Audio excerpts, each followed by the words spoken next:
ਸਾਧ ਸੰਗਤ ਨੂੰ ਨਮਸਕਾਰ ਤੇ ਸਤਿ ਸ੍ਰੀ ਅਕਾਲ। ਸਤਿ ਸ਼੍ਰੀ ਅਕਾਲ ਜੀ। ਆਪਾਂ ਇਹ ਮਹੀਨਾ ਜਿਹੜਾ ਸਾਰਾ ਮਨਾ ਰਹੇ ਹਾਂ ਉਹ ਸਤਿਗੁਰੂ ਰਾਮ ਸਿੰਘ ਜੀ ਦਾ ਪਹਿਲੋਂ ਵਿਛੋੜੇ ਦਾ ਕੀਤਾ, ਫਿਰ ਬਸੰਤ ਪੰਚਮੀ ਆ ਰਹੀ ਹੈ ਤੇ ਫਿਰ ਆਪਾਂ ਸਾਰੇ ਸਰਮੁਖ ਸਿੰਘ ਉਹਨਾਂ ਦੀ ਕਥਾ ਵੀ ਸੁਣਦੇ ਆਏ ਹਾਂ। ਸੋ ਸਾਰੇ ਆਖੋ ਧੰਨ ਸ੍ਰੀ ਸਤਿਗੁਰੂ ਰਾਮ ਸਿੰਘ ਜੀ। ਹਸਰਾਜੂ ਸਤਿਗੁਰੂ ਜੀ ਨੂੰ ਯਾਦ ਕਰੀਏ ਤੇ ਆਖੀਏ ਧੰਨ ਸ੍ਰੀ ਸਤਿਗੁਰੂ ਉਦੇ ਸਿੰਘ ਸੱਚੇ ਪਾਤਸ਼ਾਹ। ਧੰਨ ਸ੍ਰੀ ਸਤਿਗੁਰੂ ਉਦੇ ਸਿੰਘ ਸੱਚੇ ਪਾਤਸ਼ਾਹ।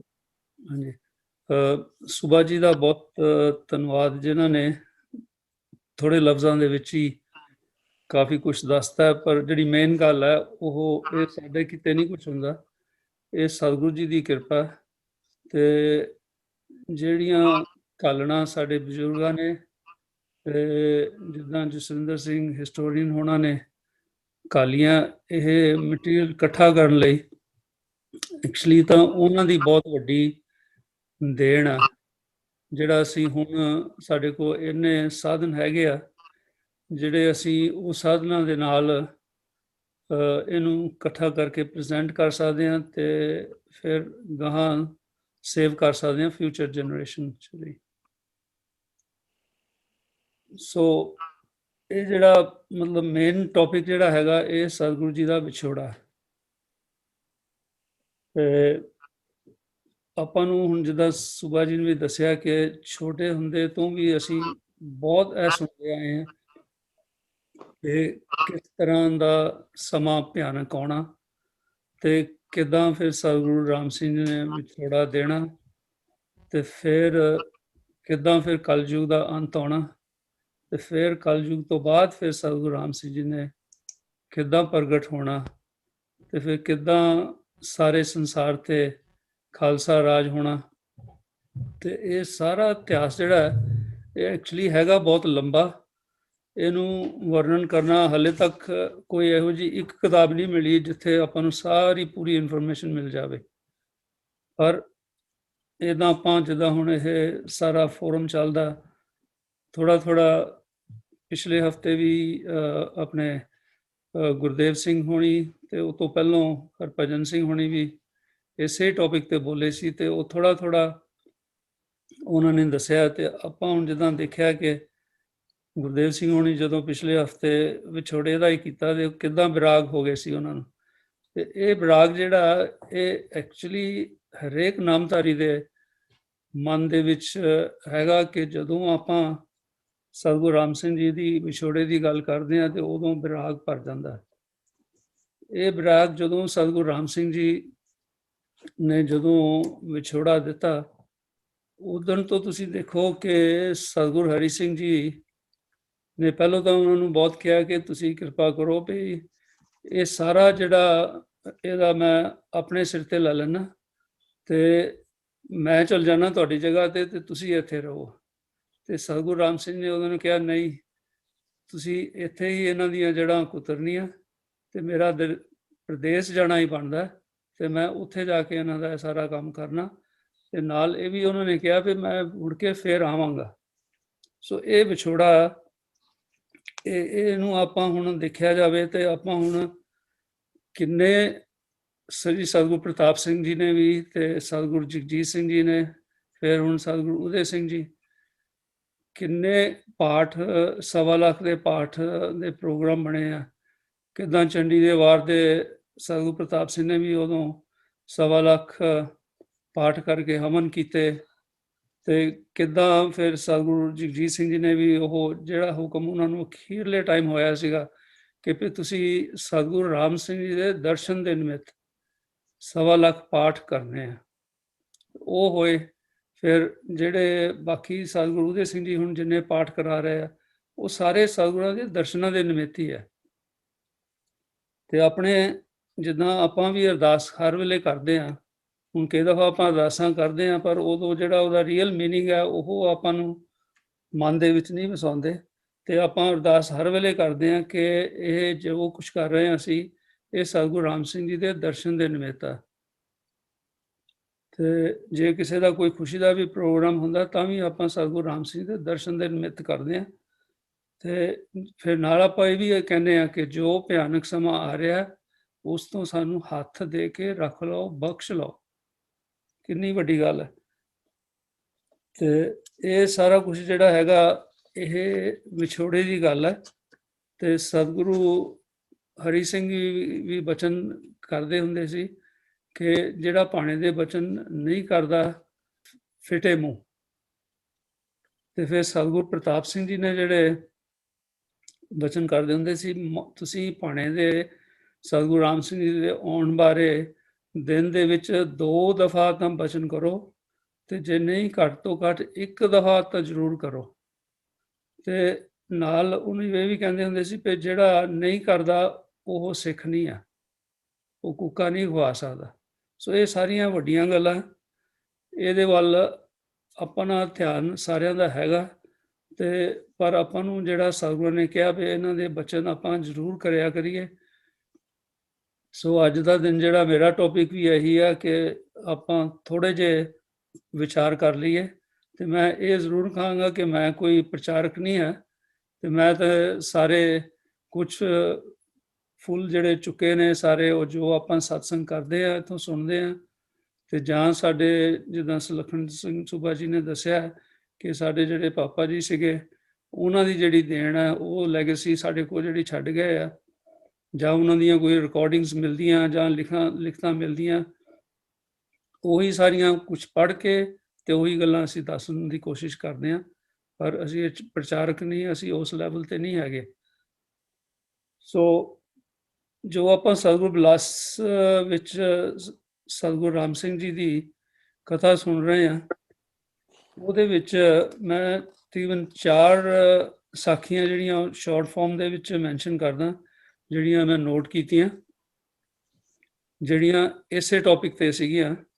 ਇੱਕ ਤੇ ਬਾਬਾ ਜਵਾਹਰ ਸਿੰਘ ਜੀ ਸੀ, ਤੇ ਉਹ ਜਸ ਜੀਵਨ ਦੇ ਵਿੱਚ ਉਹਨਾਂ ਨੇ ਮੈਂਸ਼ਨ ਕੀਤਾ ਸੀ ਕਿ ਇਹ ਸਾਖੀ ਆਈ ਆ।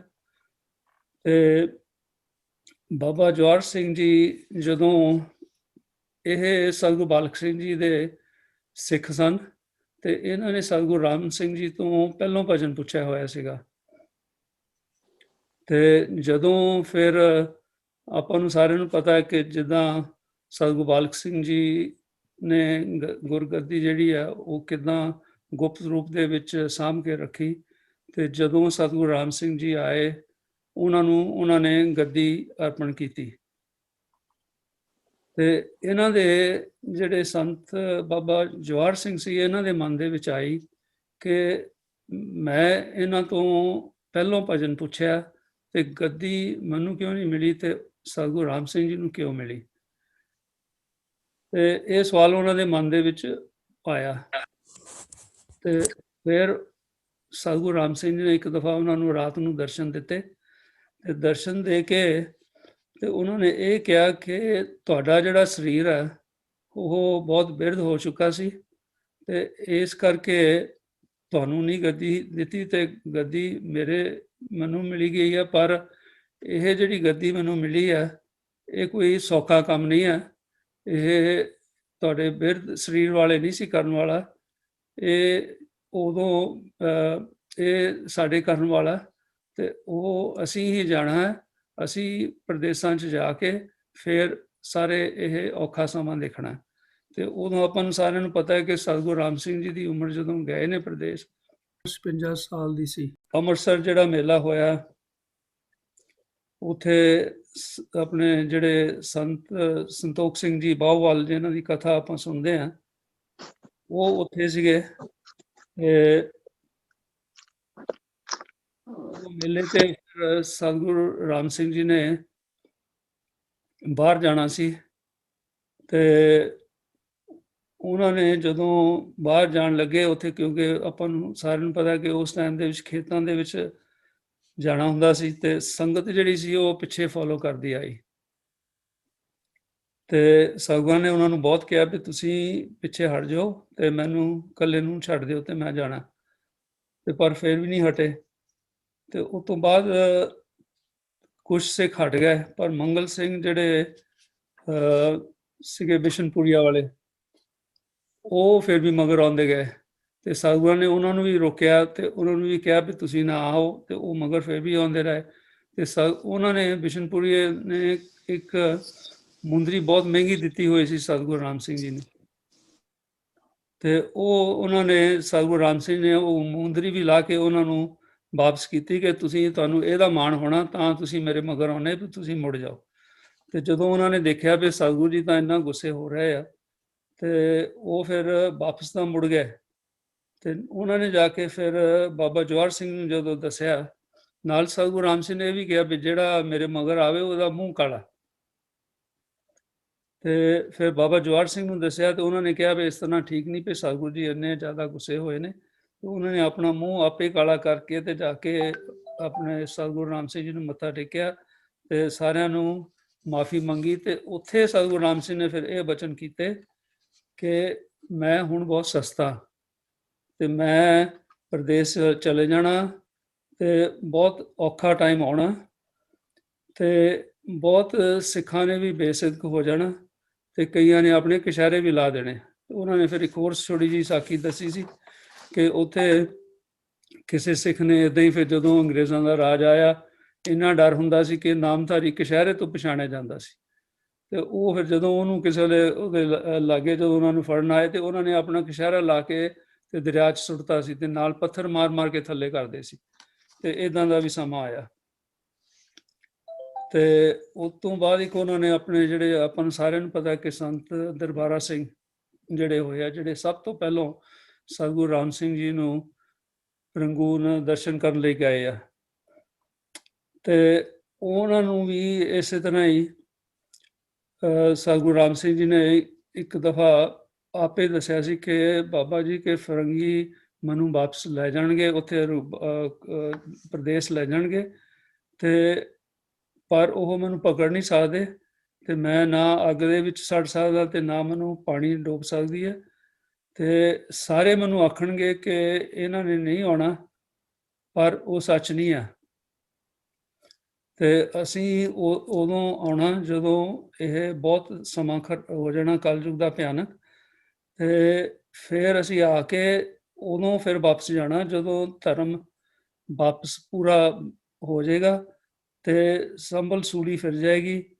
ਤੇ ਅਸੀਂ ਫਿਰ ਜਦੋਂ ਗਊ ਗਰੀਬ ਦੀ ਵੀ ਤੇ ਉਹਨਾਂ ਦੇ ਸਿਰੋਂ ਛੁਰੀ ਵੀ ਲੱਥ ਜਾਏਗੀ, ਉਸ ਤੋਂ ਬਾਅਦ ਫਿਰ ਅਸੀਂ ਜਾਵਾਂਗੇ।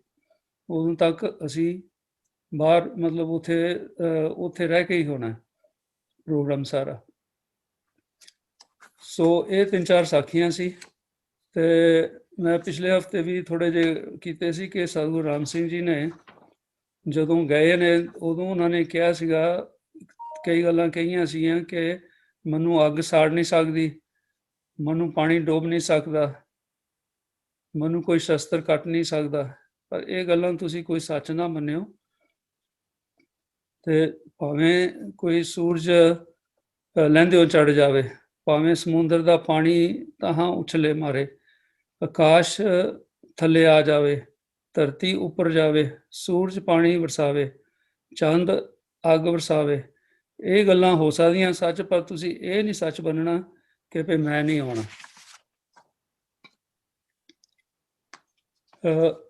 ਹੁਣ ਮੈਂ 2 ਸਾਖੀਆਂ ਸ਼ੇਅਰ ਕਰਨੀਆਂ। ਇੱਕ ਹੈਗੀ ਆ ਸੰਤ ਹਰਦੇਵ ਸਿੰਘ ਜੀ ਬਖਸ਼ੀ। ਇਹ ਜਿਹੜੇ ਹੋਏ ਨੇ ਇਹਨਾਂ ਦੀ ਲਾਈਵ ਰਿਕਾਰਡਿੰਗ ਆਪਣੇ ਮੋਹਨ ਸਿੰਘ ਟਾਂਡੀ, ਹੁਣ ਆਪਾਂ ਨੂੰ ਸਾਰਿਆਂ ਨੂੰ ਜਾਣਦੇ ਆ, ਆਪਾਂ ਹੁਣ ਉਹਨਾਂ ਸਰੀਰਾਂ ਨੂੰ ਵੀ ਯਾਦ ਕਰ ਰਹੇ ਹਾਂ ਕਿ ਜਿਹੜੇ ਜਾ ਚੁੱਕੇ ਨੇ ਪਰ ਉਹ ਆਪਣਾ ਨੂੰ ਕੀ ਦੇਣਾ ਦੇ ਗਏ ਨੇ। ਉਹਨਾਂ ਨੇ ਇਹ ਰਿਕਾਰਡਿੰਗ ਲਾਈਵ ਰਿਕਾਰਡਿੰਗ ਸੰਤ ਹਰਦੇਵ ਸਿੰਘ ਬਖਸ਼ੀ ਦੀ ਇੰਡੀਆ ਜਾ ਕੇ ਕੀਤੀ ਸੀ। ਉਹ ਲਾਈਵ ਰਿਕਾਰਡਿੰਗ ਇਹਨਾਂ ਨੇ ਫਿਰ ਸਾਡੇ ਪਾਪਾ ਜੀ ਨੂੰ ਆਣ ਕੇ ਦਿੱਤੀ, ਤੇ ਉਹ ਹੁਣ ਇਸ ਵੇਲੇ ਆਪਣੇ ਕੋਲ ਹੈਗੀ ਆ। ਤੇ ਇਹ ਸੰਤ ਹਰਦੇਵ ਸਿੰਘ ਹੁਣੀ ਖੁਦ ਆਪ ਗਏ ਸੀ ਰੰਗੂਨ, ਤੇ ਉਹਨਾਂ ਨੇ ਸਾਰੀ ਸਾਖੀ ਜਿਹੜੀ ਆ ਵਰਣਨ ਕੀਤੀ ਹੈ। ਮੈਂ ਉਹਨਾਂ ਦੀ ਜਿਹੜੀ ਜ਼ਬਾਨੀ ਛੋਟੀ ਜਿਹੀ ਰਿਕਾਰਡਿੰਗ 1 ਮਿੰਟ ਲਈ ਸ਼ੇਅਰ ਕਰਦਾ, ਤੇ ਉਸ ਤੋਂ ਬਾਅਦ ਫਿਰ ਇਹਨਾਂ ਦੀ ਸਾਖੀ ਆਪਾਂ ਕਰਦੇ ਹਾਂ। ਮੈਂ ਵੀਡੀਓ ਬਣਾ ਕੇ ਸਤਿਗੁਰੂ ਪ੍ਰਸ਼ਾਸਨ ਤੋਂ ਲੈ ਗਿਆ। ਉਹਨਾਂ ਨੇ ਦੇਖਿਆ ਵੀ ਕੁਝ ਵੀ ਮੈਨੂੰ ਸਾਨੂੰ ਇਹ ਜੀ ਬਣਾ ਕੇ ਦੇ, ਉਹ ਵਧੀਆ ਬਣਾ ਕੇ ਸਤਿਗੁਰਾਂ ਨੂੰ ਦਿੱਤੀ। ਤੇ ਮੈਨੂੰ ਖੇਲਣ ਦਾ ਸ਼ੌਕ ਸੀ ਉਹਨਾਂ ਨਾਲ। ਤੇ ਮੈਨੂੰ ਉਹ ਜਿਹੜੇ ਅਨਚਾਰੀ ਤੇ ਉਹ ਖੇਲਣ ਨਹੀਂ ਦਿੰਦੇ ਸੀ ਕਿ ਇੱਕ ਸੰਗਿਆ ਦਾ ਮੁੰਡਾ, ਇੱਕ ਸੰਗ ਨਹੀਂ ਖੇਲ ਸਕਦੇ। ਫਿਰ ਸਤਿਗੁਰਾਂ ਨੇ ਮੈਨੂੰ ਆਖਿਆ ਵੀ ਤੂੰ ਕਛਹਿਰਾ ਪਾ ਲੈ। ਮੈਂ ਵੀ ਜੀ ਕਛਹਿਰਾ ਪਾ ਕੇ ਸਤਿਗੁਰੂ ਹਰੀ ਸਿੰਘ ਜੀ 4 ਵਜੇ ਸ਼ਾਮ ਨੂੰ ਕਥਾ ਵਾਰਤਾ ਕਰਿਆ ਕਰਦੇ ਸੀ। ਮੈਂ ਉੱਥੇ ਜਾ ਕੇ ਉਹਨਾਂ ਨਿਸ਼ਕਾਰ ਕੀਤੀ ਤਾਂ ਕਿ ਤੇ ਮੈਂ ਜਦ ਦੇਖੇ ਬੈਠਾ ਦੂਰ ਸੀਸ ਤਾਂ ਕਰਕੇ ਬਾਬੇ ਮੁੰਡਿਆਂ ਵਾ ਜਦ ਉਹਦਾ ਜੰਮਿਆ ਚੋਂ ਨਿਕਲਿਆ ਬੇ ਸੰਤੋਖ ਨੇ ਭਜਨ, ਸੰਤੋਖ ਨੇ ਮੈਨੂੰ ਭਜਨ ਦਿੱਤਾ। ਸੰਤੋਖ ਦਾ ਭਜਨ ਲੈ ਕੇ ਤੇ ਫਿਰ ਮੈਨੂੰ ਫਿਰ ਸਤਿਗੁਰਾਂ ਨੇ ਵਰ ਦਿੱਤਾ ਵੀ ਜਦ ਪ੍ਰਦਾਸ ਨਾਲ ਖੇਲਿਆ ਕਰ। ਮੈਂ ਉਸ ਉਦੋਂ ਦਾ ਫੇਰਾ ਉਤਰਿਆ ਹੇਠਾਂ ਸਤਿਗੁਰ ਪ੍ਰਦਾਸ ਨੇ ਖੜੇ ਥੇ, ਠੁੰਡੇ ਉਹਨਾਂ ਦੇ ਹੱਥੀ ਸੀ। ਫਿਰ ਮੈਨੂੰ ਬੜੀ ਖੁਸ਼ੀ ਹੋਈ। ਉਹਨਾਂ ਨੇ ਬੜਾ ਫਿਰ ਖੁਸ਼ੀ ਮਨਾਈ। ਉੱਥੋਂ ਮੰਨ ਕੇ ਤੇ ਅਸੀਂ ਬਾਹਰ ਖੇਲਣ ਚਲੇ ਗਏ। ਉਸ ਤੋਂ ਬਾਅਦ ਅਸੀਂ ਇੱਥੇ ਸਤਿਗੁਰੂ ਰਾਮ ਸਿੰਘ ਦੇ ਮੁਤਲਕ ਸੁਣਿਆ ਕਰਦੇ ਸੀ। ਉਸ ਵਿੱਚ ਸਤਿਗੁਰਾਂ ਦੀ ਦੇਹ ਕਾਇਮ ਹੈ ਔਰ ਉਹਨਾਂ ਨੇ ਵਾਪਸ ਇੱਥੇ ਆਉਣਾ, ਰੂਸ ਨੇ ਆਉਣਾ। ਰੂਸ ਦੇ ਆਉਣ ਤੇ ਉਹਨਾਂ ਦੇ ਨਾਲ ਇੱਥੇ ਆ ਕੇ ਫਿਰ ਇੱਥੇ ਧਰਤੀ ਨੂੰ ਭਾਗ ਲਾਉਣੇ ਨੇ। ਅਸੀਂ ਨਿਆਣੇ ਜਾਣੇ ਹੁੰਦੇ, ਸਾਨੂੰ ਕੀ ਪਤਾ ਸੀ ਕੋਈ ਗੱਲ ਹੈ। ਤਾਂ ਫਿਰ ਮਾਤਾ ਜੀਵਨਪੁਰ ਜੋ ਸੀ ਇੱਥੇ ਵੀ ਚਰਚਾ ਹੁੰਦੀ ਰਹੀ। ਇੱਕ ਮੈਂ ਹੋਰ ਤਾਂ ਕੋਈ ਨਾ ਤੁਰਿਆ, ਇੱਕ ਮੈਂ ਇੱਕ ਸੂਰ ਸਿੰਘ ਹੁੰਦਾ ਖੁਤਰਾਵਾਂ ਦਾ ਭਾਈ ਸੂਰ ਸਿੰਘ ਜੀ, ਉਹ 2 ਜਣੇ ਸੀ ਇੱਥੋਂ ਤੁਰ ਪਏ। ਇਹ ਤੁਸੀਂ ਇਹਨਾਂ ਨਾਲ ਨਹੀਂ ਖੇਡ ਸਕਦੇ ਕਿਉਂਕਿ ਕੁਸੰਗੀਆਂ ਦੇ ਮੁੰਡੇ ਨੇ। ਤੇ ਸਤਿਗੁਰਾਂ ਨੂੰ, ਸਤਿਗੁਰੂ ਪ੍ਰਤਾਪ ਸਿੰਘ ਨੂੰ ਉਹ ਅੱਛਾ ਨਹੀਂ ਲੱਗਾ ਤੇ ਉਹਨਾਂ ਨੇ ਉਹਨਾਂ ਨੂੰ ਜਾ ਕੇ ਕਿਹਾ ਵੀ ਤੁਸੀਂ ਏਦਾਂ ਕਰੋ ਕਿ ਜਾ ਕੇ ਕਛਹਿਰਾ ਪਾ ਕੇ ਆ ਜਾਓ। ਤੇ ਫਿਰ ਸਤਿਗੁਰੂ ਹਰੀ ਸਿੰਘ ਜੀ ਨੇ ਵੀ ਦੇਖਿਆ ਤੇ ਉਹਨਾਂ ਨੂੰ ਫਿਰ ਭਜਨ ਦਿੱਤਾ। ਤੇ ਜਦੋਂ ਭਜਨ ਦਿੱਤਾ ਤੇ ਫਿਰ ਉਸ ਤੋਂ ਬਾਅਦ ਫਿਰ ਉਹਨਾਂ ਨੂੰ ਹੋ ਗਿਆ ਕਿ ਹੁਣ ਅਲਾਉਡ ਆ ਵੀ ਤੁਸੀਂ ਹੁਣ ਸਤਿਗੁਰੂ ਪ੍ਰਤਾਪ ਸਿੰਘ ਨਾਲ ਖੇਡ ਸਕਦੇ ਆ। ਪਰ ਉਦੋਂ ਫਿਰ ਉਹ ਬਚਪਨ ਸੀ। ਪਰ ਉਦੋਂ ਹੁਣ ਸਤਿਗੁਰੂ ਹਰੀ ਸਿੰਘ ਜੀ ਦਾ ਟਾਈਮ ਸੀ ਤੇ ਉਦੋਂ ਉੱਥੋਂ ਬਰਮਾ ਤੋਂ ਵੀ ਕਈ ਲੋਕ ਆਉਂਦੇ ਸੀ ਤੇ ਮਾਤਾ ਜੀਵਨ ਕੌਰ ਹੋਣੀ ਉਹਨਾਂ ਨੂੰ ਉਹਨਾਂ ਦੀ ਸੇਵਾ ਵੀ ਕਰਨੀ ਤੇ ਉਹਨਾਂ ਤੋਂ ਬਚਨ ਵੀ ਸੁਣਨੇ ਕਿ ਉੱਥੇ ਕਿਸ ਤਰ੍ਹਾਂ ਦੇ ਹਾਲਤ ਨੇ। ਤੇ ਕਈਆਂ ਨੇ ਆਣ ਕੇ ਸਤਿਗੁਰੂ ਰਾਮ ਸਿੰਘ ਜੀ ਦੀਆਂ ਸਾਖੀਆਂ ਵੀ ਦੱਸਣੀਆਂ ਪਏ ਉਹ ਕਿਸ ਤਰ੍ਹਾਂ ਉੱਥੇ ਬੰਗਲੇ ਦੇ ਵਿੱਚ ਨੇ। ਇਹ ਤੋਂ ਉਹਨਾਂ ਨੂੰ ਨਾ ਇਨਸਪਾਇਰੇਸ਼ਨ ਹੋਈ ਕਿ ਅਸੀਂ ਉੱਥੇ ਜਾਈਏ। ਤੇ ਇਹਨਾਂ ਨੇ ਫਿਰ ਦੂਸਰੇ ਨਾਲ ਇਹਨਾਂ ਦੇ ਸੂਰਤ ਸਿੰਘ ਸੀਗੇ, ਉਹ 2 ਜਣੇ ਨੇ ਸਲਾਹ ਬਣਾਈ ਕਿ ਅਸੀਂ ਚਾਹੀਏ ਉੱਥੇ। ਇਹ ਸਾਰੀ ਸਾਖੀ ਉਹਨਾਂ ਦੀ ਰਿਕਾਰਡਡ ਹੈ ਤੇ ਜੇ ਕਿਸੇ ਨੂੰ ਰਿਕਾਰਡਿੰਗ ਬਾਅਦ 'ਚ ਵੀ ਚਾਹੀਦੀ ਹੋਈ ਤੇ ਉਹ ਸ਼ੇਅਰ ਕਰ ਸਕਦੇ ਆ ਕਿਉਂਕਿ ਜਿਹੜੀ ਚੀਜ਼ ਲਾਈਵ ਰਿਕਾਰਡਿੰਗ ਆ ਉਹਨੂੰ ਆਪਾਂ ਬਹੁਤ ਯਾਨੀ ਕਿ ਪ੍ਰਤੱਖ ਪ੍ਰਮਾਣ ਮੰਨਦੇ ਆ। ਤੇ ਉਹ ਫਿਰ ਉੱਥੇ ਗਏ। ਜਦੋਂ ਕਲਕੱਤੇ ਤੋਂ ਜਹਾਜ਼ ਲੈ ਕੇ 3 ਦਿਨ ਉੱਥੇ ਰੰਗੂਨ ਪਹੁੰਚੇ ਤੇ ਉੱਥੇ ਜਾ ਕੇ ਜਦੋਂ ਪਤਾ ਕੀਤਾ ਕਿ ਉਦੋਂ ਸਤਿਗੁਰੂ ਰਾਮ ਸਿੰਘ ਜੀ ਨੂੰ ਆਲਰੇਡੀ ਮਰਗੋਈ ਲੈ ਚੁੱਕੇ ਸੀ ਤੇ ਉਹਨਾਂ ਨੇ ਫਿਰ ਉਹ ਬੰਗਲੇ ਦੇ ਦਰਸ਼ਨ ਕੀਤੇ ਤੇ ਫਿਰ ਉਹਨਾਂ ਨੇ ਵਿਚਾਰ ਬਣਾਈ ਕਿ ਅਸੀਂ ਵੀ ਉੱਥੇ ਮਰਗੋਈ ਜਾਈਏ। ਤੇ ਉੱਥੋਂ ਰੰਗੂਨ ਤੋਂ ਉਦੋਂ ਸ਼ਿਪ ਜਾਂਦੇ ਸੀ, 1 ਮਹੀਨੇ 'ਚ 1 ਦਫਾ ਸ਼ਿਪ ਜਾਂਦਾ ਸੀ। ਇਸੇ ਕਰਕੇ ਸਤਿਗੁਰੂ ਰਾਮ ਸਿੰਘ ਜੀ ਨੂੰ ਉਸ ਟਾਪੂ ਤੇ ਲੈ ਕੇ ਗਏ ਸੀ ਕਿ ਕੋਈ ਨਾ ਆ ਸਕੇ ਉੱਥੇ। ਤੇ ਖੈਰ ਉਹ ਉੱਥੇ ਗਏ ਤੇ ਉੱਥੇ ਜਾ ਕੇ ਉਹਨਾਂ ਨੇ ਇੱਕ ਆਤਮਾ ਸਿੰਘ ਫਤਿਹਗੜ੍ਹ ਦੇ ਸੀ, ਉਹਨਾਂ ਨੂੰ ਲੱਭਿਆ ਕਿਉਂਕਿ ਉੱਥੇ ਬਰਮੀਜ਼ ਲੈਂਗੁਏਜ ਨਹੀਂ ਸੀ ਆਉਂਦੀ ਤੇ ਉਹ ਦੋਨੇ ਲੈਂਗੁਏਜਸ ਬੋਲਦੇ ਸੀ। ਤੇ ਉਹਨਾਂ ਨੇ ਪੁੱਛਿਆ ਵੀ ਅਸੀਂ ਇਸ ਤਰ੍ਹਾਂ ਆਏ ਹਾਂ ਕਿ ਸਤਿਗੁਰੂ ਰਾਮ ਸਿੰਘ ਜੀ ਦਾ ਪਤਾ ਕਰਦੇ ਵੀ ਉਹ ਕਿੱਥੇ ਨੇ। ਤੇ ਉਹਨੇ ਕਿਹਾ ਵੀ ਮੈਨੂੰ ਨਹੀਂ ਪਤਾ ਪਰ ਇੱਥੇ ਇੱਕ ਦੁੱਧ ਜਿਹੜਾ ਉੱਥੇ ਸਤਿਗੁਰੂ ਰਾਮ ਸਿੰਘ ਜੀ ਨੂੰ ਹਰ ਰੋਜ਼ ਡਿਲੀਵਰ ਕਰਦਾ ਸੀ ਉਹ ਮੈਨੂੰ ਜਾਣਦਾ, ਉਹਦਾ ਨਾਮ ਸ਼ੇਖ ਅਲੀ ਹੈ ਤੇ ਉਹਨੂੰ ਮਿਲ ਲਓ। ਤੇ ਉਹ ਉੱਥੇ ਫਿਰ ਉਹਨਾਂ ਨੂੰ ਜਾ ਕੇ ਉਹ ਮਿਲੇ ਤੇ ਇਹ ਸ਼ੇਖ ਅਲੀ ਸੀ, ਇਹ ਵੀ ਪੰਜਾਬ ਦਾ ਰਹਿਣ ਵਾਲਾ ਸੀ ਤੇ ਇਹ ਵੀ ਪੰਜਾਬੀ ਬੋਲਦਾ ਸੀ। ਤੇ ਉਹਨੇ ਫਿਰ ਆਪ ਦੱਸਿਆ ਕਿ ਮੈਂ ਨਾ ਉੱਥੇ ਸਤਿਗੁਰੂ ਰਾਮ ਸਿੰਘ ਜੀ ਨੂੰ ਹਰ ਰੋਜ਼ ਦੁੱਧ ਦੇਣ ਜਾਂਦਾ ਸੀ ਤੇ ਇੱਕ ਦਿਨ ਸਡਨਲੀ ਮੈਨੂੰ ਪੁਲਿਸ ਵਾਲਿਆਂ ਨੇ ਆਣ ਕੇ ਕਿਹਾ ਕਿ ਤੁਸੀਂ ਕੱਲ ਤੋਂ ਦੁੱਧ ਨਹੀਂ ਦੇਣਾ। ਤੇ ਉਹਨਾਂ ਨੂੰ ਪੁੱਛਿਆ ਵੀ ਤੁਸੀਂ ਇਹਦਾ ਕੀ ਕਾਰਨ ਹੈ। ਤੇ ਉਹ ਕਹਿੰਦੇ ਭਈ ਉਹ ਚੜ੍ਹਾਈ ਕਰ ਗਏ ਆ ਤੇ ਉਹਨਾਂ ਦਾ ਅਸੀਂ ਸਵੇਰੇ ਸੰਸਕਾਰ ਵੀ ਕਰਤਾ। ਤੇ ਉਹ ਕਹਿੰਦਾ ਵੀ ਇਹ ਗੱਲ ਮੈਂ ਕਿੱਦਾਂ ਮੰਨ ਸਕਦਾ ਕਿ ਨਾ ਇੱਥੇ ਅਸੀਂ ਕੁਝ ਦੇਖਿਆ ਤੇ ਨਾ ਲੋਕ ਨਾ ਇਕੱਠੇ ਹੁੰਦੇ, ਤੇ ਇਹ ਸੰਸਕਾਰ ਕਿਵੇਂ ਹੋ ਗਿਆ। ਤੇ ਉਹ ਬਹੁਤ ਸਰਪ੍ਰਾਈਜ਼ ਸੀਗਾ, ਤੇ ਉਹ ਗੱਲ ਕਹਿੰਦਾ ਮੈਂ ਨਹੀਂ ਮੰਨਦਾ ਵੀ ਉਹਨਾਂ ਨੇ ਸੰਸਕਾਰ ਇੱਥੇ ਉਹਨਾਂ ਨੇ ਦੇਹ ਦਾ ਉਹਲਾ ਕੀਤਾ ਤੇ ਉਹਨਾਂ ਦਾ ਸੰਸਕਾਰ ਹੋਇਆ। ਉਹ ਤੋਂ ਬਾਅਦ ਫਿਰ ਉਹਨਾਂ ਨੇ ਹੋਰ ਪਤਾ ਕੀਤਾ ਤੇ ਉੱਥੇ ਕੋਈ ਸਾਧ ਦਾ ਡੇਰਾ ਸੀ ਜਿਹਦੀ ਉਮਰ ਉਹ ਦੱਸਦੇ ਆ ਕਿ ਅਬਾਊਟ 80-90 ਸਾਲ ਦੀ ਸੀ। ਤੇ ਉਹ ਉੱਥੇ ਫਿਰ ਉਹਨਾਂ ਨੂੰ ਮਿਲੇ ਜਾ ਕੇ, ਤੇ ਉਹਨਾਂ ਨੂੰ ਪੁੱਛਿਆ ਵੀ ਤੁਹਾਨੂੰ ਕੁਝ ਪਤਾ ਵੀ ਸਤਿਗੁਰੂ ਰਾਮ ਸਿੰਘ ਨੇ ਸਰੀਰ ਇੱਥੇ ਛੱਡਿਆ ਜਾਂ ਨਹੀਂ ਛੱਡਿਆ। ਉਹ ਕਹਿੰਦਾ ਨਾ, ਅਸੀਂ ਨਹੀਂ ਕੋਈ ਬਲੀਵ ਕਰਦੇ, ਇਹ ਹੋਇਆ ਹੀ ਨਹੀਂ। ਤੇ ਉਹ ਕਹਿੰਦਾ ਕਿ ਜਿਹੜੀ ਉਹਨਾਂ ਦਾ ਥੋੜੀ ਜਿਹੀ ਉੱਚੀ ਪਹਾੜੀ ਤੇ ਸੀ, ਉੱਥੋਂ ਜਿਹੜੇ ਬੰਗਲੇ 'ਚ ਸਤਿਗੁਰੂ ਰਾਮ ਸਿੰਘ ਜੀ ਨੂੰ ਰੱਖਿਆ ਸੀ, ਉਹ ਬੰਗਲਾ ਉੱਥੋਂ ਦਿਖਦਾ ਸੀ। ਤੇ ਉਹ ਕਹਿੰਦਾ ਵੀ ਆਹ ਦੇਖੋ, ਉਹ ਬੰਗਲੇ 'ਚ ਸਤਿਗੁਰੂ ਰਾਮ ਸਿੰਘ ਜੀ ਨੂੰ ਰੱਖਿਆ ਸੀਗਾ, ਤੇ ਅਸੀਂ ਉੱਥੇ ਹਰ ਰੋਜ਼ ਉਹਨਾਂ ਦੇ ਦਰਸ਼ਨ ਕਰਦੇ ਸੀ। ਕੋਈ ਦਿਨ ਇਹੋ ਜਿਹਾ ਨਹੀਂ ਸੀ ਜਦੋਂ ਨਹੀਂ ਸੀ ਦਰਸ਼ਨ ਕਰਦੇ। ਤੇ ਅਸੀਂ ਬਹੁਤ ਦਫਾ ਦੇਖਿਆ ਕਿ ਸਤਿਗੁਰੂ ਰਾਮ ਸਿੰਘ ਜੀ ਆਪ ਕੋਈ ਛਕਦੇ ਨਹੀਂ ਸੀ ਇਹਨਾਂ ਦੇ ਹੱਥਾਂ ਦਾ, ਤੇ ਜਿਹੜਾ ਉਹਨਾਂ ਲਈ ਖਾਣਾ ਆਉਂਦਾ ਸੀ ਉਹ ਉਦਾਂ ਗਰੀਬਾਂ ਨੂੰ ਦੇ ਦਿੰਦੇ ਸੀ, ਆਪ ਨਹੀਂ ਸੀ ਛਕਦੇ। ਤੇ ਫਿਰ ਉਹ ਕਹਿੰਦੇ ਅਸੀਂ ਇਹ ਵੀ ਦੇਖਿਆ ਵੀ ਉਹਨਾਂ ਨੇ ਨਾਨੂ ਸਿੰਘ ਹੁਣਾਂ ਨੂੰ ਕੁੱਟਦੇ ਵੀ ਦੇਖਿਆ, ਤੇ ਉਹਨਾਂ ਨੂੰ ਨਹੀਂ ਸੀ ਪਤਾ ਵੀ ਕੀ ਉਹ ਭਾਣਾ ਵਰਤਾ ਰਹੇ ਨੇ ਕਿ ਉਹਨਾਂ ਨੂੰ ਇਸ ਬਹਾਨੇ ਨਾਲ ਉੱਥੋਂ ਵਾਪਸ ਭੇਜਣਾ ਸੀ। ਤੇ ਉਹ ਤੋਂ ਬਾਅਦ ਜਿਹੜੇ ਆਪਣੇ ਅਲੋਪ ਹੋਣ ਦਾ ਪ੍ਰਸੰਗ ਕਰਨਾ ਸੀ ਉਹ ਕਰਨਾ ਸੀ ਉਹਨਾਂ ਨੇ। ਤੇ ਉਹ ਫਿਰ ਉਹਨਾਂ ਨੇ ਇਹ ਵੀ ਦੱਸਿਆ ਵੀ ਅਸੀਂ ਸਤਿਗੁਰੂ ਰਾਮ ਸਿੰਘ ਜੀ ਨੂੰ ਇਸ ਬੰਗਲੇ ਤੇ ਭਾਵੇਂ ਉੱਥੇ ਤਾਲੇ ਲੱਗੇ ਆ ਜੰਗਲੇ ਤੋਂ, ਬਹੁਤ ਦਫਾ ਅਸੀਂ ਬਾਹਰ ਵੀ ਦੇਖਿਆ ਤੇ ਅੰਦਰ ਵੀ ਦੇਖਿਆ, ਤੇ ਬਹੁਤ ਦਫਾ ਇਹਨਾਂ ਦਰਸ਼ਨ ਕੀਤੇ ਆ। ਤੇ ਫਿਰ ਉਹ ਕਹਿੰਦੇ ਵੀ ਉਥੋਂ ਇਹ ਜਿੱਦਾਂ ਤੁਹਾਨੂੰ ਦੱਸਦੇ ਨੇ ਕਿ ਉਹਨਾਂ ਨੇ ਸਰੀਰ ਛੱਡਿਆ, ਉੱਥੇ ਸਰੀਰ ਨਹੀਂ ਛੱਡਿਆ, ਤੇ ਉਹ ਇੱਥੋਂ ਅਲੋਪ ਹੋ ਗਏ ਸੀ। ਤੇ ਅਲੋਪ ਹੋ ਕੇ ਉੱਥੇ ਉਹਨੇ ਦੱਸਿਆ ਵੀ ਇੱਕ ਬਹੁਤ ਇੱਥੋਂ ਦੂਰ ਪਹਾੜੀ ਆ, ਉਹ ਸਾਡੇ ਕੋਲ ਇੱਕ ਸ਼ੀਸ਼ਾ, ਉਹਦੇ 'ਚੋਂ ਅਸੀਂ ਦੇਖਦੇ ਰਹਿੰਦੇ ਹਾਂ ਵੀ ਜਦੋਂ ਉੱਥੋਂ ਚਾਨਣ ਆਉਂਦਾ ਤਾਂ ਅਸੀਂ ਉਧਰੋਂ ਸ਼ੀਸ਼ੇ 'ਚ ਸਤਿਗੁਰੂ ਰਾਮ ਸਿੰਘ ਦੇ ਦਰਸ਼ਨ ਕਰਦੇ ਹਾਂ। ਫਿਰ ਜਿਹੜੀਆਂ ਸਾਨੂੰ ਕੋਈ ਮੰਗਾਂ ਹੁੰਦੀਆਂ ਅਸੀਂ ਆਪੋ ਆਪਣੀਆਂ ਮੰਗਾਂ ਕਰਦੇ, ਉਹ ਸਾਡੀਆਂ ਮੰਗਾਂ ਪੂਰੀਆਂ ਹੁੰਦੀਆਂ। ਇਸ ਤਰ੍ਹਾਂ ਅਸੀਂ ਦਰਸ਼ਨ ਕਰ ਲਈਦੇ ਆ। ਉਹ ਤੋਂ ਬਾਅਦ ਫਿਰ ਉਹ ਇੱਕ ਅਬਦੁਲ ਰਹਿਮਾਨ ਨੂੰ ਮਿਲੇ, ਜਿਹੜਾ ਉਹਦਾ ਭਰਾ ਸੀਗਾ, ਉੱਥੇ ਦਾ ਜੇਲ੍ਹ ਦਾ ਦਰੋਗਾ ਸੀਗਾ। ਤੇ ਉਹਨਾਂ ਨੇ ਫਿਰ ਉਹਨੂੰ ਪੁੱਛਿਆ, ਤੇ ਉਹ ਕਹਿੰਦੇ ਕਿ ਮੈਂ ਜਿਹੜਾ ਅਬਦੁਲ ਰਹਿਮਾਨ ਸੀਗਾ ਉਹ ਖੁਦ, ਕਿਉਂਕਿ ਉਹਦਾ ਭਰਾ ਤਾਂ ਉਹ ਜਿਹੜਾ ਜੇਲ੍ਹ ਦਾ ਦਰੋਗਾ ਸੀ ਉਹ ਕਾਫੀ ਬਿਰਧ ਹੋ ਗਿਆ ਸੀ, ਉਹ ਤਾਂ ਨਹੀਂ ਮਿਲਿਆ।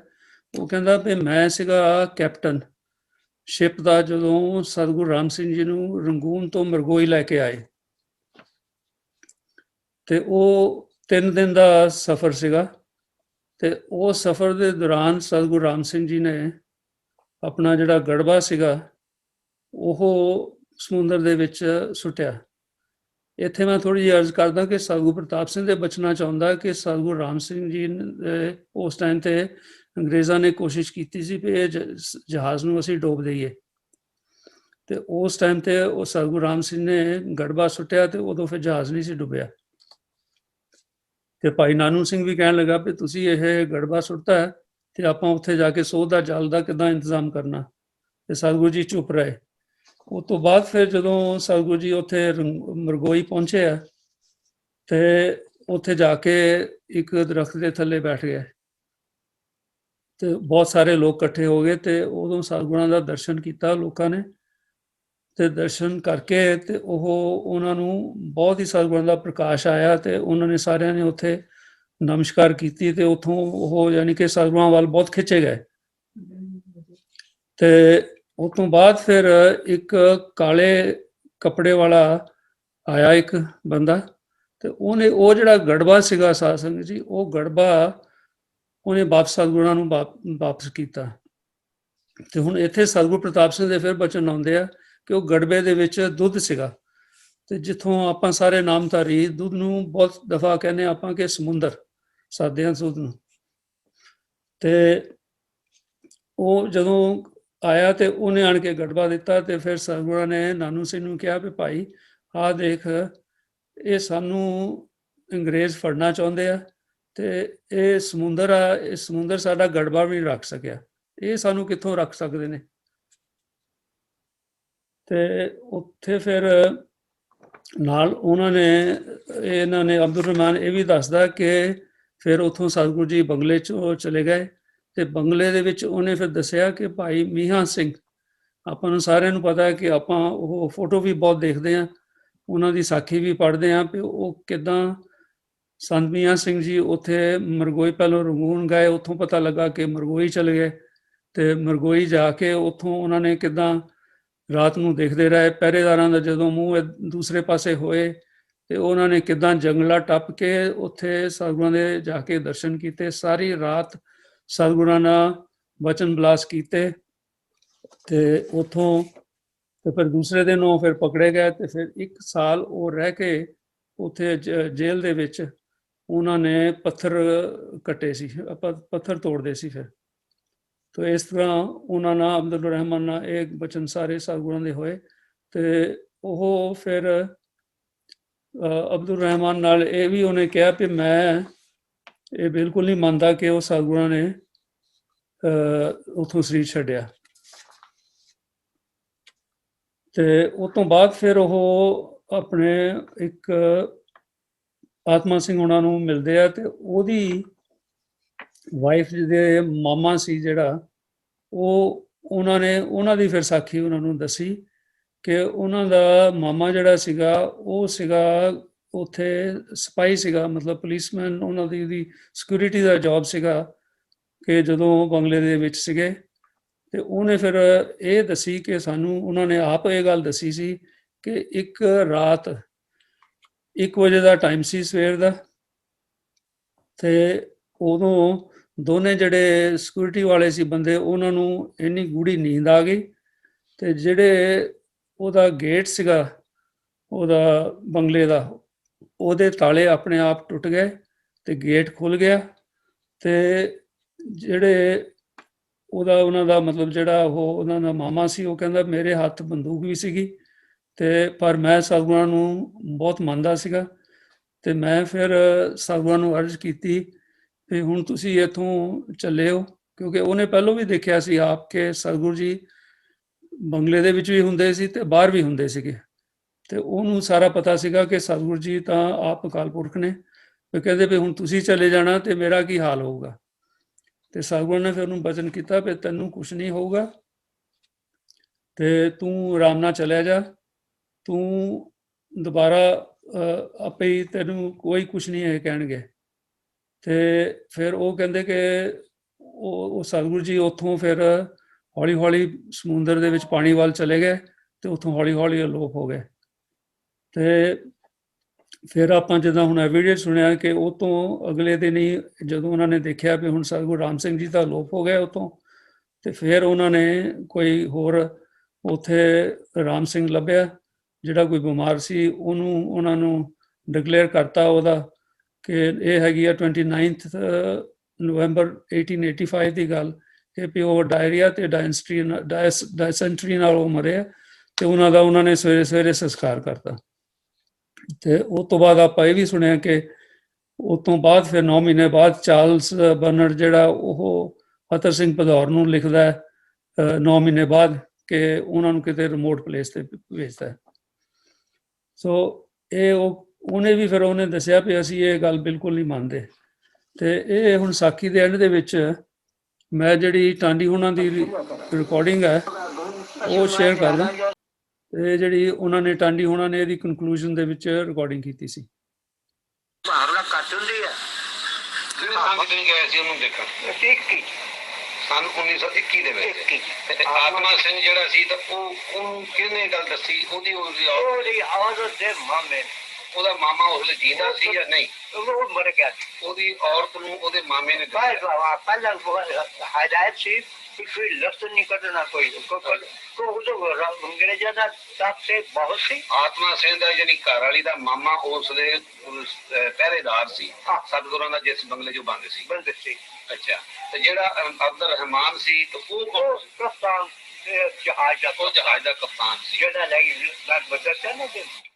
ਲੈ ਕੇ ਗਿਆ। ਅੱਛਾ ਤੇ ਆਤਮਾ ਸਿੰਘ ਦੀ ਵਾਈਫ ਜਿਹੜੀ ਉਹਦੀ ਘਰ ਵਾਲੀ ਸੀ ਉਹਦਾ ਮਾਮਾ ਸੀ। ਇਹ ਸਾਨੂੰ ਸਾਰੇ ਉਹ ਆਤਮਾ ਸਿੰਘ ਆਪਣੀ ਜ਼ੁਬਾਨ ਦੇ ਵਿੱਚ ਦੱਸ ਰਿਹਾ ਆਪਣੀ ਘਰ ਵਾਲੀ ਤੋਂ ਪੁੱਛ ਕੇ, ਹਾਂਜੀ। ਤੇ ਸਤਿਗੁਰੂ ਜੀ ਨੇ ਪਾਣੀ ਚ ਉਤਰ ਗਏ ਆ, ਕਿਸੇ ਨੂੰ ਕੁਝ ਨਹੀਂ ਪਤਾ ਲੱਗਾ। ਸਨ 1921 ਤੁਸੀਂ ਗਏ ਆ, ਉਸ ਤੋਂ ਬਾਅਦ ਕੋਈ ਸਿੱਖ ਕੋਈ ਕਿਸੇ ਪਾਸੇ ਗਿਆ? ਕੋਈ ਵੀ ਨਹੀਂ ਜਾਂਦੇ ਨਾ, ਜੇ ਜਾਂਦੇ ਉਮਰ ਸੀ ਉਦੋਂ? ਉਹਦੀ ਉਮਰ ਸੀ ਕੋਈ 25-26 ਸਾਲ। ਬਖਸ਼ੀ ਦੀ ਮੇਰੀ ਉਮਰ ਸੀ ਉਦੋਂ ਕੋਈ 27 ਸਾਲ। ਅੱਛਾ ਜੀ।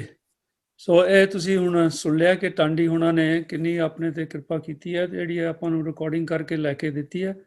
ਸੋ ਅਗੇਨ ਮੈਂ ਕਹਿੰਦਾ ਵੀ ਜੇ ਕਿਸੇ ਨੂੰ ਲਾਈਵ ਰਿਕਾਰਡਿੰਗ ਉਹਨਾਂ ਦੀ ਚਾਹੀਦੀ ਹੋਵੇ ਤੇ ਉਹ ਮੇਰੇ ਤੋਂ ਲੈ ਸਕਦੇ ਨੇ, ਕਿਉਂਕਿ ਇਹ ਹੈਗੀ ਆ ਸਾਖੀ ਸਤਿਗੁਰੂ ਪ੍ਰਤਾਪ ਸਿੰਘ ਜੀ 1934 ਦੇ ਵਿੱਚ ਬੈਂਕਾਕ ਨੂੰ ਜਾਣਾ ਸੀ ਉਹਨਾਂ ਨੇ, ਤੇ ਉਹਨਾਂ ਨੇ ਇਹ ਤਿਆਰੀ ਕੀਤੀ ਕਿ ਅਸੀਂ ਉਸੇ ਰਸਤੇ ਜਾਈਏ ਜਿਸ ਰਸਤੇ ਸਤਿਗੁਰੂ ਰਾਮ ਸਿੰਘ ਜੀ ਨੂੰ ਪ੍ਰਦੇਸ਼ ਲੈ ਕੇ ਗਏ ਸੀ। ਸੋ ਉਹਨਾਂ ਦੇ ਨਾਲ ਉਦੋਂ ਉਸ ਟਾਈਮ ਤੇ ਫਿਰ ਪ੍ਰੋਗਰਾਮ ਬਣਿਆ ਤੇ ਮਾਤਾ ਜੀਵਨ ਕੌਰ ਤੇ ਭਾਈ ਬਹਾਦਰ ਸਿੰਘ ਜੀ, ਮੋਹਕਮ ਸਿੰਘ ਜੀ, ਕਿਰਪਾ ਸਿੰਘ ਜੀ, ਇੰਦਰ ਸਿੰਘ ਚੱਕਰਵਰਤੀ, ਨਿਦਾਨ ਸਿੰਘ ਆਲਮ, ਰਾਗੀ ਦਰਸ਼ਨ ਸਿੰਘ ਜੀ ਤੇ ਰਾਗੀ ਖਜਾਨ ਸਿੰਘ ਜੀ ਤੇ ਸੰਤ ਹਜੂਰਾ ਸਿੰਘ ਪੂਰੀ ਵਾਲੇ ਤੇ ਸੰਤ ਤੇਜਾ ਸਿੰਘ ਜੀ, ਸੰਤ ਫਤਿਹ ਸਿੰਘ ਮੰਗਾ ਤੇ ਸੇਠ ਦਿਆਲ ਸਿੰਘ। ਇਹ ਹੁਣ ਜਿਹੜੀ ਆ ਸਾਖੀ ਇਹ ਖਜਾਨ ਸਿੰਘ ਹੁਣੀ ਜਿਹੜੇ ਰਾਗੀ ਉਹਨਾਂ ਨੇ ਖੁਦ ਆਪ ਉੱਥੇ ਸੀਗੇ ਨਾਲ ਸਾਰੀ ਸਾਖੀ ਦੇ, ਤੇ ਉਹਨਾਂ ਨੇ ਇਹ ਸਾਰਾ ਪ੍ਰਸੰਗ ਸਤਿਯੁਗ ਦੇ ਵਿੱਚ ਛਾਪਿਆ ਸੀ ਇਹ, ਤੇ ਇਹ ਉਹਦੇ ਚੋਂ ਰੈਫਰੈਂਸ ਲਿਆ ਗਿਆ। ਤੇ ਉਹ ਜਦੋਂ ਫਿਰ ਇਹ ਸ਼ਿਪ ਕਲਕੱਤੇ ਤੋਂ ਰੰਗੂਨ ਪਹੁੰਚੇ ਤੇ ਰੰਗੂਨ ਉੱਥੇ ਸਤਿਗੁਰਾਂ ਨੇ ਜਾ ਕੇ ਤੇ ਉੱਥੇ ਜਦੋਂ ਪਹੁੰਚੇ ਤੇ ਉੱਥੇ ਜਾ ਕੇ ਇੱਕ ਗੁਰਦੁਆਰੇ ਦੀ ਵੀ ਗੱਲ ਆਉਂਦੀ ਹੈ ਕਿ ਸਿੰਘ ਸਭਾ ਗੁਰਦੁਆਰਾ ਸੀਗਾ ਤੇ ਉੱਥੇ ਲੜਾਈ ਹੋ ਰਹੀ ਸੀ ਕਿ ਇਹਦਾ ਪ੍ਰਧਾਨ ਸਿਵਲੀਅਨ ਹੋਣਾ ਚਾਹੀਦਾ ਕਿ ਮਿਲਟਰੀ ਵਾਲਾ ਹੋਣਾ ਚਾਹੀਦਾ, ਤੇ ਉਸ ਕਰਕੇ ਗੁਰਦੁਆਰੇ ਨੂੰ ਨਾ ਤਾਲੇ ਲੱਗੇ ਹੋਏ ਸੀ। ਤੇ ਸਤਿਗੁਰੂ ਪ੍ਰਤਾਪ ਸਿੰਘ ਜੀ ਦੇ ਬਚਨਾਂ 'ਚ ਵੀ ਆਉਂਦਾ ਤੇ ਸਤਿਗੁਰੂ ਜਗਜੀਤ ਸਿੰਘ ਜੀ ਦੇ ਵੀ ਆਉਂਦਾ ਕਿ ਸਤਿਗੁਰੂ ਪ੍ਰਤਾਪ ਸਿੰਘ ਜੀ ਦਾ ਮਨ ਬਹੁਤ ਖਰਾਬ ਹੋਇਆ ਕਿ ਇਹ ਕਿਉਂ ਲੜਾਈਆਂ ਇੱਦਾਂ ਹੁੰਦੀਆਂ। ਤੇ ਉਸ ਤੋਂ ਬਾਅਦ ਸਤਿਗੁਰੂ ਜਗਜੀਤ ਸਿੰਘ ਦੇ ਬਚਨਾਂ 'ਚ ਵੀ ਆਉਂਦਾ ਕਿ ਉਹਨਾਂ ਨੇ ਉੱਥੋਂ ਵਾਪਸ ਆ ਕੇ ਹੀ ਨਾਨਕ ਨਾਮ ਲੇਵਾ ਸੰਪਰਦਾ ਜਿਹੜੀ ਉਹ ਕਾਨਫਰੰਸ ਕੀਤੀ ਸੀ ਉੱਥੋਂ ਆਣ ਕੇ ਹੀ ਕੀਤੀ ਸੀ ਉਹਨਾਂ ਨੇ। ਤੇ ਉੱਥੋਂ ਫਿਰ ਸਤਿਗੁਰੂ ਜੀ ਨੇ ਉਸ ਬੰਗਲੇ ਦੇ ਵੀ ਦਰਸ਼ਨ ਕੀਤੇ ਤੇ ਉੱਥੇ ਨਮਸਕਾਰ ਕੀਤੀ। ਉਸ ਤੋਂ ਬਾਅਦ ਫਿਰ ਪ੍ਰੋਗਰਾਮ ਬਣਿਆ ਕਿ ਹੁਣ ਬਾਈ ਰੋਡ ਉੱਥੋਂ ਬਰਮਾ ਤੋਂ ਰੰਗੂਨ ਜਾਣਾ, ਤੇ ਰਸਤੇ ਦੇ ਵਿੱਚ ਤਕਰੀਬਨ 3 ਦਰਿਆ ਆਉਂਦੇ ਸੀ ਜਿਹੜੇ ਕ੍ਰਾਸ ਕਰਨੇ ਸੀ। 2 ਤੇ ਸੌਖੇ ਪਾਸ ਹੋ ਗਏ, ਜਿਹੜਾ ਤੀਸਰਾ ਪਾਸ ਕਰਨਾ ਸੀ ਉਹਦਾ ਜਿਹੜਾ ਬ੍ਰਿਜ ਸੀਗਾ ਉਹ ਬਿਲਕੁਲ ਹੀ ਕਾਫੀ ਖਰਾਬ ਹੋਇਆ ਸੀਗਾ, ਨਾਜ਼ੁਕ ਸੀਗਾ ਕਾਫੀ। ਤੇ ਪਹਿਲੋਂ ਸਤਿਗੁਰੂ ਪ੍ਰਤਾਪ ਸਿੰਘ ਦੀ ਆਪਣੀ ਗੱਡੀ ਜਿਹੜੀ ਆ ਉਹ 3 ਕਾਰਾਂ ਦੇ ਵਿੱਚ ਗਏ ਸੀ ਉੱਥੋਂ, ਤੇ ਉਹ ਕਾਰ ਜਿਹੜੀ ਆ ਉਹ ਕ੍ਰਾਸ ਕਰ ਲਈ ਤੇ ਦੂਸਰੀਆਂ 2 ਕਾਰਾਂ ਉਹ ਪਿਛਲੇ ਵਾਲੇ ਡਰਨ। ਫਿਰ ਸਤਿਗੁਰੂ ਪ੍ਰਤਾਪ ਸਿੰਘ ਨੇ ਆਪ ਉਹਦੇ ਤੇ ਬ੍ਰਿਜ ਤੇ ਪੈਦਲ ਜਾ ਕੇ ਨਾਲ ਉਹਨਾਂ ਦਾ ਜਿਹੜਾ ਖੁੰਡਾ ਸੀ ਉਹ ਬ੍ਰਿਜ ਦੇ ਉੱਤੇ ਫੇਰਿਆ ਤੇ ਨਾਲ ਕਿਹਾ ਵੀ ਤੁਸੀਂ ਐਸੇ ਲਾਈਨਾਂ ਦੇ ਉੱਤੋਂ ਦੀ ਆ ਜਾਓ, ਤੁਹਾਡੀਆਂ ਗੱਡੀਆਂ ਨੂੰ ਕੁਝ ਨਹੀਂ ਹੁੰਦਾ। ਉਹ ਫਿਰ ਜਦੋਂ 2 ਗੱਡੀਆਂ ਉਹਨਾਂ ਨੇ ਸਤਿਗੁਰਾਂ ਦਾ ਹੁਕਮ ਮੰਨ ਕੇ ਤੇ ਪਾਸ ਹੋ ਗਈਆਂ ਤੇ ਉਹ ਉਸ ਤੋਂ ਬਾਅਦ ਹੀ ਫਿਰ ਉਹ ਕਹਿੰਦੇ ਵੀ ਉਸੇ ਵੇਲੇ ਹੀ ਉਹ ਬ੍ਰਿਜ ਜਿਹੜਾ ਸੀ ਨਾ ਉਹ ਇੱਕਦਮ ਰੁੜ ਗਿਆ ਤੇ ਕਲੈਪਸ ਹੋ ਗਿਆ ਇੱਕਦਮ। ਉਸ ਤੋਂ ਬਾਅਦ ਫਿਰ ਸਤਿਗੁਰੂ ਜੀ ਉੱਥੋਂ ਥਾਈਲੈਂਡ ਗਏ ਤੇ ਉੱਥੇ ਜਾ ਕੇ ਮਹੀਨੇ ਕੁ ਦਾ ਪ੍ਰੋਗਰਾਮ ਸੀਗਾ, ਉਹ ਰਹੇ ਨੇ ਉੱਥੇ। ਤੇ ਉਸ ਤੋਂ ਬਾਅਦ ਫਿਰ ਸਤਿਗੁਰਾਂ ਨੇ ਪ੍ਰੋਗਰਾਮ ਬਣਾਇਆ ਸੀ ਕਿ ਉੱਥੋਂ ਅਸੀਂ ਮਰਗੋਈ ਦੇ ਵੀ ਦਰਸ਼ਨ ਕਰਨੇ ਆ। ਤੇ ਉੱਥੋਂ ਫਿਰ ਸਤਿਗੁਰੂ ਜੀ ਬਾਈ ਕਾਰਜ਼ ਮਲੇਸ਼ੀਆ ਦਾ ਇੱਕ ਸ਼ਹਿਰ ਹੈਗਾ ਪਿਨਾਂਗ, ਉੱਥੇ ਪੋਰਟ ਹੈ, ਉੱਥੇ ਤੱਕ ਬਾਈ ਕਾਰਜ਼ ਗਏ। ਉੱਥੋਂ ਬਾਈ ਕਾਰ ਉੱਥੋਂ ਫਿਰ ਉਹਨਾਂ ਨੇ ਮਰਗੋਈ ਛੋਟੀ ਜਿਹੀ ਬੋਟ ਦੇ ਵਿੱਚ ਉੱਥੇ ਗਏ। ਤੇ ਜਦੋਂ ਉਹ ਮਰਗੋਈ ਤਾਂ ਨਹੀਂ ਸੀ ਜਾਣਾ ਉਹਨਾਂ ਨੇ, ਉੱਥੋਂ ਉਹਨਾਂ ਨੇ ਵਾਪਸ ਕਲਕੱਤਾ ਹੀ ਜਾਣਾ ਸੀ। ਤੇ ਪਰ ਜਦੋਂ ਮਰਗੋਈ ਦੇ ਲਾਗੇ ਪਹੁੰਚੇ ਤੇ ਉੱਥੇ ਜਹਾਜ਼ ਦਾ ਇੰਜਨ ਖਰਾਬ ਹੋ ਗਿਆ ਤੇ ਉਹ ਉੱਥੇ ਰੁਕਿਆ ਤੇ ਸਤਿਗੁਰਾਂ ਨੇ ਭਾਈ ਵਜ਼ੀਰ ਸਿੰਘ ਨੂੰ ਤੇ ਭਾਈ ਆਪਣੇ ਰਾਗੀ ਖਜ਼ਾਨ ਸਿੰਘ ਉਹਨਾਂ ਨੂੰ ਹੁਕਮ ਕੀਤਾ ਵੀ ਤੁਸੀਂ ਇਹ ਜਿੰਨੀ ਦੇਰ ਜਹਾਜ਼ ਇੱਥੇ ਖੜਾ ਹੈ ਵੀ ਤੁਸੀਂ ਜਾ ਕੇ ਤੇ ਉੱਥੋਂ ਜਲ ਲੈ ਆਓ। ਤੇ ਉਹ ਦੋਏ ਜਣੇ ਗਏ ਤੇ ਜਦੋਂ ਗਏ ਉੱਥੇ ਤੇ ਭਾਈ ਵਜ਼ੀਰ ਸਿੰਘ ਹੁਣੀ ਆਪਣਾ ਜਲ ਭਰਨ ਚਲ ਗਏ ਤੇ ਖਜ਼ਾਨ ਸਿੰਘ ਹੁਣੀ ਆਪ ਹੀ ਖੁਦ ਹੀ ਲਿਖਦੇ ਵੀ ਮੈਂ ਛਾਲ ਮਾਰੀ ਕਿ ਉੱਥੇ ਥੜਾ ਸੀ ਉਹਦੇ ਉੱਪਰ ਜਾ ਚੜਿਆ। ਤੇ ਜਦੋਂ ਉਹ ਤੇ ਉੱਪਰ ਜਾ ਚੜਿਆ ਤੇ ਇੱਕ ਛੋਟਾ ਜਿਹਾ ਮੁੰਡਾ ਆਇਆ ਤੇ ਉਹ ਆਣ ਕੇ ਮੈਨੂੰ ਬੜਾ ਗੁੱਸੇ ਹੋਇਆ, ਤੁਸੀਂ ਇੱਥੇ ਕਿਉਂ ਚੜ ਗਏ, ਇਹ ਤੇ ਜਗ੍ਹਾ ਹੈਗੀ ਸਾਡੇ ਰਾਜਨ ਰਾਜਾ ਦੀ। ਤੇ ਉਹਨੇ ਫਿਰ ਆਣ ਕੇ ਉਹਨੂੰ ਪੋਚਾ ਦਿੱਤਾ, ਸਾਫ਼ ਕੀਤਾ ਉੱਥੇ। ਫਿਰ ਦੁਬਾਰਾ ਜਿਹੜੇ ਉੱਥੇ ਫੁੱਲ ਵਗੈਰਾ ਰੱਖੇ ਸੀ ਉਹ ਉਹਨੇ ਰੱਖੇ ਤੇ ਉਹਨਾਂ ਨੇ ਫਿਰ ਖਜ਼ਾਨ ਸਿੰਘ ਉਹਨਾਂ ਦੇ ਥੋੜੇ ਜਿਹੇ ਖਿਆਲ ਹੋਏ, ਚਕੰਨੇ ਹੋਏ ਕਿ ਇਹਨਾਂ ਨੇ ਰਾਜਨ ਰਾਜਾ ਦੀ ਕੀ ਗੱਲ ਕੀਤੀ ਹੈ। ਤੇ ਉਹਨਾਂ ਨੇ ਜਦੋਂ ਪੁੱਛਿਆ ਤੇ ਜਦੋਂ ਦੱਸਿਆ ਸਾਰੇ ਨੈਣ ਨਕਸ਼ ਹੋਰ ਸਾਰੇ ਕੁਝ, ਤੇ ਉਹਨਾਂ ਨੂੰ ਫਿਰ ਪਤਾ ਲੱਗਾ ਇਹ ਤਾਂ ਸਤਿਗੁਰੂ ਰਾਮ ਸਿੰਘ ਜੀ ਦੀ ਗੱਲ ਕਰਦੇ ਨੇ। ਉਹ ਫਿਰ ਦਵਾ ਸਾਹਿਬ ਨਾਲ ਦੌੜ ਕੇ ਜਾ ਕੇ ਸਤਿਗੁਰੂ ਪ੍ਰਤਾਪ ਸਿੰਘ ਜੀ ਨੂੰ ਅਰਜ਼ ਕੀਤੀ ਕਿ ਅਸੀਂ ਤਾਂ ਆਹ ਦੇਖ ਕੇ ਆਏ ਹਾਂ ਉੱਥੇ। ਤੇ ਹੁਣ ਸੀਗਾ ਤਾਂ ਕੌਤਕ ਸਾਰਾ ਸਤਿਗੁਰੂ ਪ੍ਰਤਾਪ ਸਿੰਘ ਜੀ ਦਾ ਹੀ, ਤੇ ਪਰ ਇਹ ਪ੍ਰਸੰਗ ਕਰ ਰਹੇ ਨੇ। ਤੇ ਜਦੋਂ ਫਿਰ ਸਤਿਗੁਰੂ ਪ੍ਰਤਾਪ ਸਿੰਘ ਨੇ ਉਹਨੂੰ ਕੈਪਟਨ ਨੂੰ ਰਿਕੁਐਸਟ ਕੀਤੀ ਕਿ ਵੀ ਅਸੀਂ ਇੱਥੇ ਜ਼ਰੂਰ ਜਾਣਾ, ਦਰਸ਼ਨ ਕਰਨੇ, ਵੀ ਥੋੜਾ ਰੁਕ ਜਾਓ। ਕੈਪਟਨ ਮੰਨ ਗਿਆ ਤੇ ਸਤਿਗੁਰੂ ਪ੍ਰਤਾਪ ਸਿੰਘ ਜੀ ਫਿਰ ਆਪ ਸਾਰੇ ਜਣੇ ਜਥੇ ਦੇ ਨਾਲ ਉੱਥੇ ਗਏ। ਉਹਨਾਂ ਨੇ ਉਹ ਥੜੇ ਦੇ ਦਰਸ਼ਨ ਕੀਤੇ, ਮੱਥਾ ਟੇਕਿਆ। ਫਿਰ ਸਤਿਗੁਰੂ ਪ੍ਰਤਾਪ ਸਿੰਘ ਜੀ ਉਹ ਥੜੇ ਤੇ ਆਪ ਬੈਠ ਗਏ ਤੇ ਫਿਰ ਉਹਨੂੰ ਮੁੰਡੇ ਨੂੰ ਕਿਹਾ ਵੀ ਜਿਹੜਾ ਤੇਰਾ ਬਜ਼ੁਰਗ ਬਾਪ ਹੈਗਾ ਉਹਨੂੰ ਬੁਲਾ ਕੇ ਲਿਆ ਤੂੰ।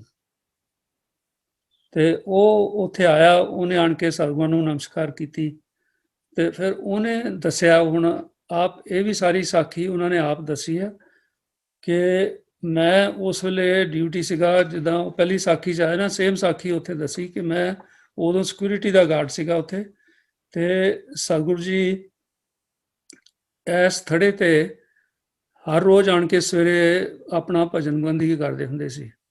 ਤੇ ਇੱਥੇ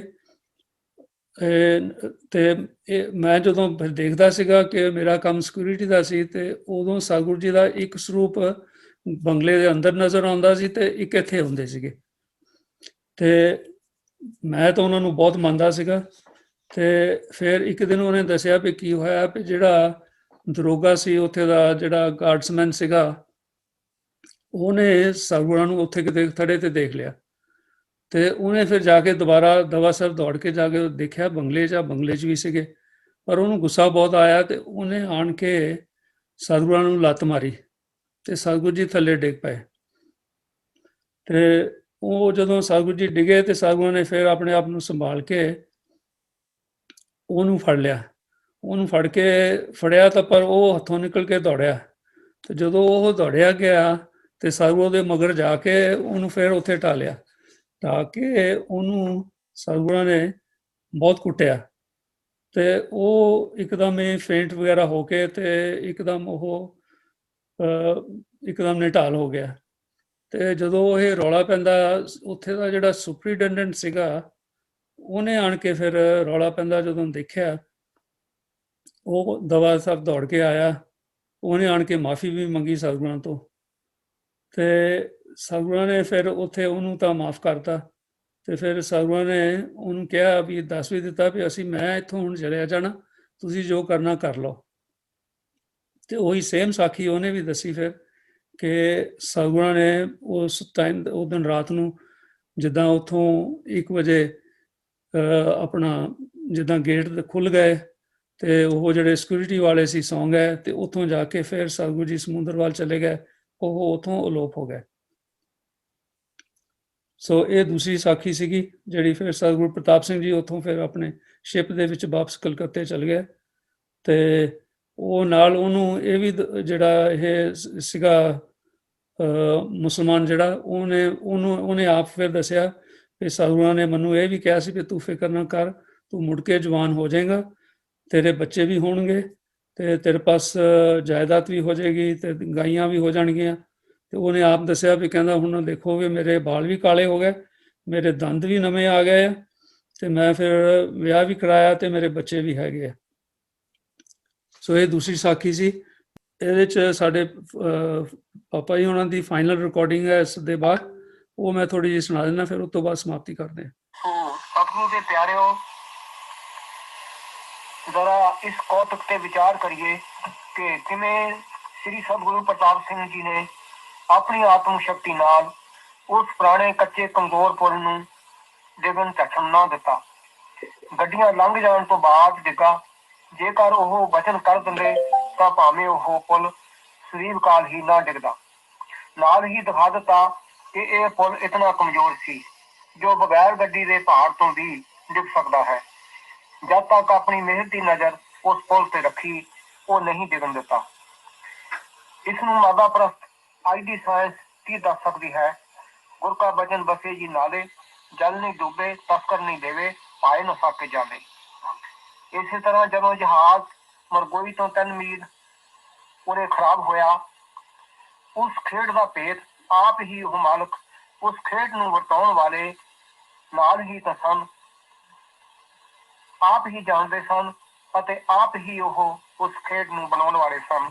ਨਹੀਂ ਤਾਂ ਉਹ ਵੀ ਜਹਾਜ਼ ਸੀ ਜਿਸ ਵਿੱਚ ਸਤਿਗੁਰੂ ਰਾਮ ਸਿੰਘ ਜੀ ਨੂੰ ਰੰਗੂਨ ਤੋਂ ਬਿਠਾ ਕੇ ਇਸੇ ਮਰਗੋਈ ਸ਼ਹਿਰ ਨੂੰ ਲਿਜਾ ਰਹੇ ਸਨ ਤਾਂ ਅੰਗਰੇਜ਼ ਨੇ ਡੋਬਣ ਦਾ ਹੁਕਮ ਦਿੱਤਾ ਸੀ ਤੇ ਸਤਿਗੁਰਾਂ ਦੀ ਮਿਹਰ ਨਾਲ ਉਹ ਜਹਾਜ਼ ਨਹੀਂ ਸੀ ਡੁੱਬਾ। ਫਿਰ ਇਸ ਜਹਾਜ਼ ਵਿੱਚ ਵੀ ਉਸੇ ਗੁਰੂ ਰਾਮ ਸਿੰਘ ਜੀ ਦੀ ਜੋਤ ਬੈਠੀ ਹੈ। ਇਹ ਕਿਉਂ ਖਰਾਬ ਹੋਇਆ? ਇਸ ਜਹਾਜ਼ ਦੇ ਇੰਜਣ ਵਿੱਚ ਨੁਕਸ ਪਾਉਣ ਵਾਲੇ ਮੌਕੇ ਦੇ ਮਾਲਕ, ਸ਼ਕਤੀ ਦੇ ਮਾਲਕ ਸ੍ਰੀ ਸਤਿਗੁਰੂ ਪ੍ਰਤਾਪ ਸਿੰਘ ਜੀ ਆਪ ਹੀ ਸਨ। ਨੁਕਸ ਪਾਉਣ ਦਾ ਇੱਕ ਬਹਾਨਾ ਸੀ। ਕਿਉਂ ਨੁਕਸ ਪਾਇਆ? ਉਸ ਚੀਨੀ ਵਾਲੇ ਪਾਤਸ਼ਾਹ ਦੇ ਤਪ ਸਥਾਨ ਦੇ ਦਰਸ਼ਨ ਕਰਨੇ ਸਨ। ਜਹਾਜ਼ ਵਿੱਚ ਨੁਕਸ ਪਾਉਣ ਦਾ ਕਾਰਨ ਬਣਾ ਕੇ ਭਾਈ ਵਜੀਰ ਸਿੰਘ ਜੀ ਨੂੰ ਜਲ ਲੈਣ ਭੇਜਿਆ ਤੇ ਨਾਲ ਖਜ਼ਾਨ ਸਿੰਘ ਵੀ ਤੁਰ ਪਏ ਤਾਂ ਉਸ ਸਥਾਨ ਦਾ ਪਤਾ ਲੱਗਾ ਕਿ ਪਾਤਸ਼ਾਹ ਜਾਣੀ ਜਾਣ ਨਹੀਂ ਜਾਣਦੇ ਸਨ, ਮਗਰ ਹਾਂਜੀ, ਸੋ ਇਹ ਸੀਗੀ ਰਿਕਾਰਡਿੰਗ। ਸੋ ਮੈਂ ਐਂਡ ਦੇ ਵਿੱਚ ਇਹੀ ਕਹਾਂਗਾ ਕਿ ਆਪਾਂ ਸਤਿਗੁਰੂ ਰਾਮ ਸਿੰਘ ਜੀ ਦਾ ਹਰ ਵੇਲੇ ਆਪਣੇ ਮਨਾਂ ਦੇ ਵਿੱਚ ਇਹੀ ਯਾਦ ਕਰੀਏ ਔਰ ਇਹੀ ਅਰਦਾਸ ਕਰੀਏ ਕਿ ਸਤਿਗੁਰੂ ਰਾਮ ਸਿੰਘ ਜੀ ਜਲਦੀ ਆਉਣ, ਆਪਾਂ ਨੂੰ ਸਾਰਿਆਂ ਨੂੰ ਦਰਸ਼ਨ ਦੇਣ।